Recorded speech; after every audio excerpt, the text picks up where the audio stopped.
Hi good morning everyone, this is Shriram Sharma your biology teacher and class 11th में हम लोग एक चैप्टर पढ़ रहे थे जिसका नाम है breathing and exchange of gases.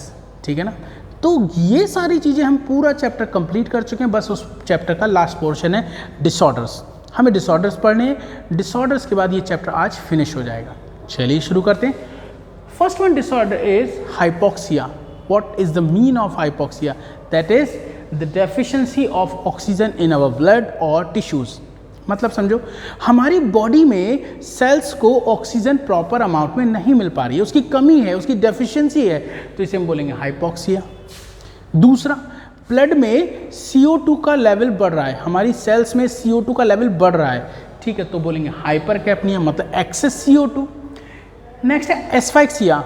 अब इसको मैं प्रैक्टिकली आपको बताता हूँ। एस्फाइक्सिया को हिंदी में कहते हैं घुटन।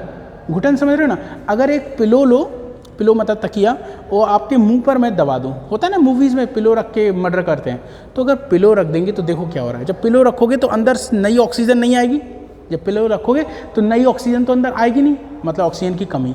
और जो पुरानी ऑक्सीजन अंदर है उसका इस्तेमाल होगा और अंदर CO2 बनती चली जाएगी, और वो CO2 बाहर नहीं जा पाएगी।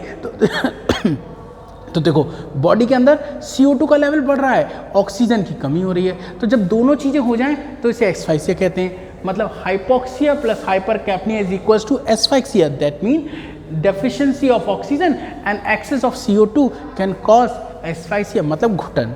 इमेजिन कर पाए ना। नेक्स्ट है, अब ये तीन और समझो।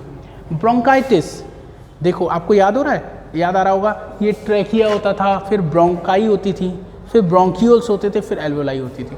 तो ये तीन बीमारियां हैं, ब्रोंकाइटिस, अस्थमा और एम्फाइसेमा।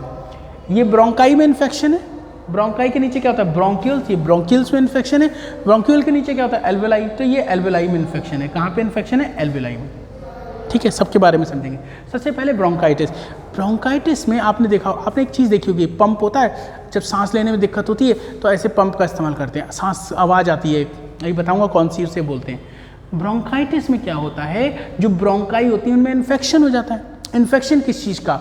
एटमॉस्फेयर। मान लो तुम धूल वाले रास्ते पे जा रहे हो, डस्ट, ठीक है, या किसी ने परफ्यूम लगा लिया तो बहुत ज़्यादा स्मेल आ गई परफ्यूम की, या फिर प्लांट्स के स्पोर्स उड़ रहे होते हैं उनकी वजह से, या कहीं स्मोक, मतलब कहीं धुआं हो रखा है, आग जला दी, धुआं हो रहा है, तो इन चीज़ों से अगर तुम्हारी ब्रोंकाई में इन्फेक्शन हो जाए तो ब्रोंकाई आपको याद आ रही है ना, ये ट्रेकिया था, अंदर ट्यूब्स थी लंग्स में, लंग्स भी कहती है ट्यूब, उनको हम बोलते थे ब्रोंकाई, जिससे होती हुई एयर अंदर जाती थी। अब सोचो, ये एक रास्ता है, इस रास्ते को बंद कर दिया जाए तो एयर का आना जाना बंद हो जाएगा, वही सिस्टम है। ब्रोंकाई में इन्फेक्शन होता है, इसकी बॉल बहुत ज़्यादा म्यूकस बनाती हैं, वो म्यूकस यहाँ पर इकट्ठा होता चला जाता है तो रास्ता बंद हो जाता है। रास्ता बंद होने को बोलेंगे क्लॉग्ड। पाथवे कैसा हो जाएगा? क्लॉग्ड। ओवर म्यूकस का सिक्रीशन होगा, क्लॉग्ड हो जाएगा, और उससे क्या होगा? सांस लेने में प्रॉब्लम होगी, ब्रीदिंग में दिक्कत होने लगी, आदमी ब्रीद नहीं कर पाएगा प्रॉपर। ठीक है, ये हो गई ब्रोंकाइटिस। ठीक है, ये सिंपल टाइप की होती है। ब्रोंकियल अस्थमा, इसमें ब्रोंक्यूल्स में इन्फेक्शन होता है और यहाँ पे मसल्स अकड़ जाती हैं, मस्कुलर स्पैज्म होता है। बाकी चीज़ें इसकी तरह, भाई इसमें भी म्यूकस का सिक्रीशन हो जाएगा, इसमें भी रास्ता क्लॉग हो जाएगा और सांस लेने में दिक्कत होगी। और एक साउंड आई, उसे बोलते हैं वीजिंग साउंड। क्या बोलते हैं बच्चों? Wheezing sound. मैं आपको करके बताता हूँ, आवाज़ निकाल के दिखाता हूँ। ये वाली जो साउंड है इसे हम बोलते हैं वीजिंग साउंड। ऐसा कब होता है? जब ब्रीथ करने में दिक्कत हो रही होती है, तो इसे हम बोलेंगे वीजिंग साउंड, वो यहाँ पर आती है। नेक्स्ट एम्फाइसेमा, बहुत इंपॉर्टेंट है, इवन नीट में 2 साल पहले क्वेश्चन भी आया था। Emphysema cause due to cigarette smoking. Cigarette smoking की वजह से आपको एम्फाइसेमा होता है। इसमें ब्रोंकियोल और एल्वेलाई दोनों में इन्फेक्शन हो जाता है। होता क्या है, जब एयर आती है तो ये बहुत ज़्यादा फैल जाते हैं, उसकी वजह से इनकी इलास्टिसिटी लूज़ हो जाती है, और इलास्टिसिटी लूज़ होने के बाद इन्हें सांस लेने में दिक्कत होती है। अब सोचो, ये आपका एक पाउच है, इस पाउच में एयर भरी हुई है, आप इसको दबाओगे एयर निकल जाएगी, तो वही होता है। एल्वेलाई जैसी एयर अंदर आती है उसके बाद एल्वेलाई ऐसे दबती है, एयर निकल जाती है। लेकिन अब इन्फेक्शन की वजह से एल्वेलाई ऐसे दबी नहीं पा रही है, एल्वेलाई की इलास्टिसिटी लूज़ हो गई, एल्वेलाई ऐसे दब रही है हल्के हल्के, एल्वेलाई हल्के हल्के दबेगी तो एयर बाहर निकल ही नहीं पाएगी। They feel difficulty in expiration. ठीक है, ऐसा लगेगा लंग्स में एयर अभी भरी, इवन अभी अभी एक्सपायरेशन करा है फिर भी।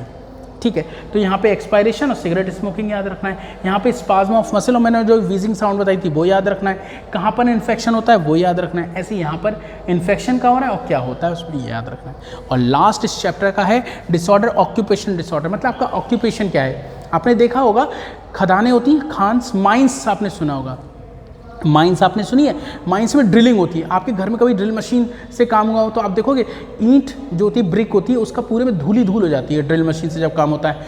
वही ऐसा होता है। कुछ लोग होते हैं जो सिलिका की माइंस में, एस्बेस्टॉस की माइन में काम करते हैं, तो वहाँ ड्रिलिंग कर रहे होते हैं। तो जो सिलिका और एस्बेस्टॉस है वो हवा में उड़ रहा होता है और वो एयर के साथ हमारे लंग्स में चला जाता है और लंग्स में कलेक्ट होता चला जाता है, उसका लंग्स में एक्यूमुलेशन होता चला जाता है और उसकी वजह से हमारा लंग्स खराब हो जाता है। एक कैंसर जैसे सिम्टम हो जाते हैं, ठीक है, गांठें बनने लगती हैं लंग्स में। तो देखो एस्बेस्टोसिस, सिलिकोसिस, ये एस्बेस्टॉस के हार्मफुल एक्सपोजर के एक्यूमुलेशन से होता है, ये सिलिका के हार्मफुल एक्सपोजर के एक्यूमुलेशन से होता है। They are accumulated in lungs, ठीक है। ये harmful exposure of silica asbestos से हो रहा है। इसमें लंग्स का जो अपर पार्ट है वहाँ प्रोलिफरेशन होता है, मतलब नई नई सेल बनने लगती है, यहाँ पे गांठें बनने लगती है, कैंसर जैसा सिम्टम होता है। और इस बीमारी की एक सबसे बड़ी समस्या है कि अगर आज ये आपको होना शुरू होगी तो लगभग 10 से 15 साल बाद आपको ये बीमारी पता लगेगी। इतनी जल्दी आपकी बीमारी सॉल्व भी नहीं होगी। तो 15 साल बाद आपने डायग्नोस कराया, पता लगा आपको ये बीमारी है, डॉक्टर भी कहेगा आई एम सॉरी बहुत समय हो गया, ठीक है ना। तो ये होते हैं ऑक्यूपेशनल डिसऑर्डर्स। आई होप ये आपको समझ में आया होगा। इनमें से अगर कोई भी बीमारी आपको दिक्कत करे तो आप मुझे व्हाट्सएप पे मैसेज करो, मैं ऑडियो के थ्रू दोबारा से आपको बताऊंगा, वीडियो की ज़रूरत होगी उसके थ्रू बताऊंगा। थैंक यू सो मच बच्चों, bye bye, take care, have a nice day. सही है यार, और क्या करें।